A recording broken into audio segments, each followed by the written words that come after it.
I was born on 16th of April 1972 at the Queen Victoria Hospital in Morecambe. I was delivered using forceps and weighed 8 pounds 6 ounces, most of which was made up by my huge head. I was basically pulled out of my mother by an enormous set of mole grips.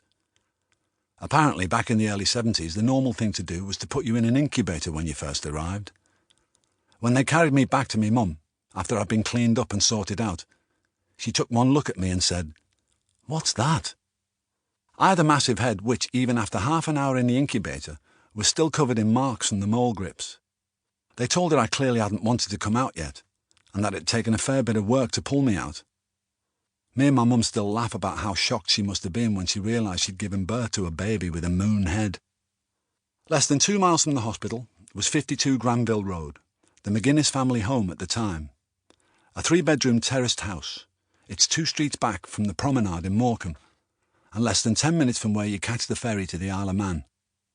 My dad, John McGuinness Sr., was working on the tools in a bike shop in Morecambe when I was born. My mum, Christine, has always worked. She's a Trojan, a proper grafter. She worked at a place called Cannon Hygiene, managing toilet rubbish facilities and chemicals.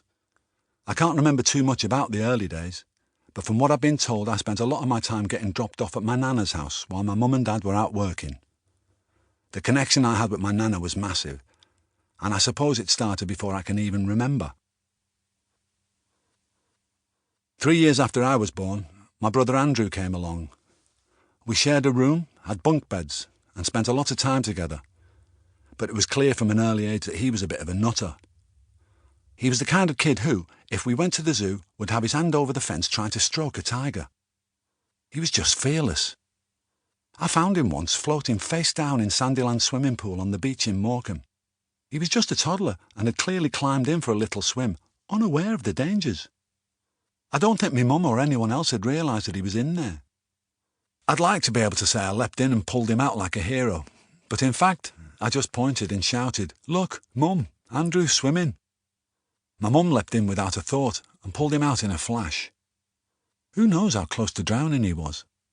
He would climb anything, set fire to everything, and generally cause carnage wherever he went.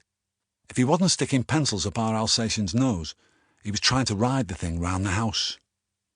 We had a decorator round once who was a bit nervous of Sam. He kept asking if the dog was going to bite him and jumped any time it walked near him. Eventually, he got to work up a ladder, scraping a wall or whatever, when I heard this guy screaming in agony. I guessed the dog had finally bitten him and went running in to see what was going on. He was screaming at us to get the dog off him.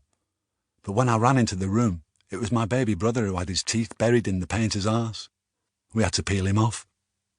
Andrew was a loving kid, though. As soon as he could speak, he would tell me that he loved me.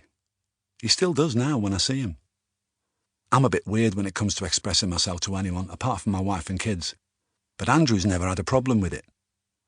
I know without a doubt that he'd fight to the death to defend me. He's never lost the fiery side he had as a kid. Take his first day at Sandyland's primary school, for example. It's a fairly big deal for most kids. It was for our Andrew too, at least for the hour that he lasted before he was sent home for trashing the classroom. The teacher who sent him home was called Mrs. Benstead, and I think she was too weak to deal with him. He needed keeping in check, and he needed someone with some patience to help bring him on. She didn't have it in her to stick with him, and gave up before she'd even given him a chance. I often wondered if that first day at school was the trigger that set him off on a path that he's never really been able to get off. He's had his problems to deal with over the years, fought with his own demons, and I wish I could turn the clock back for him. It's hard to work out if my earliest memory is genuine or just an image lodged in my brain from looking at pictures of myself when I was a kid. Either way, there's a motorbike in there, obviously. Real memory or not, I brimmed the fuel tank on my Italjet 50 with water when I was 3 years old. I thought it would run on it when I'd used all the petrol that was in the tiny tank. Me dad went mental at me and turned it upside down like you would with a BMX when you have to put the chain back on. But he had to drain all the water out of it, and he gave me a bollocking while he sorted it out. We had no childminder or anything, so when my dad went to work at his garage, if I wasn't at my nana's house, I'd go with him and just hang around. While he was spannering backs or talking to customers, I'd be sticking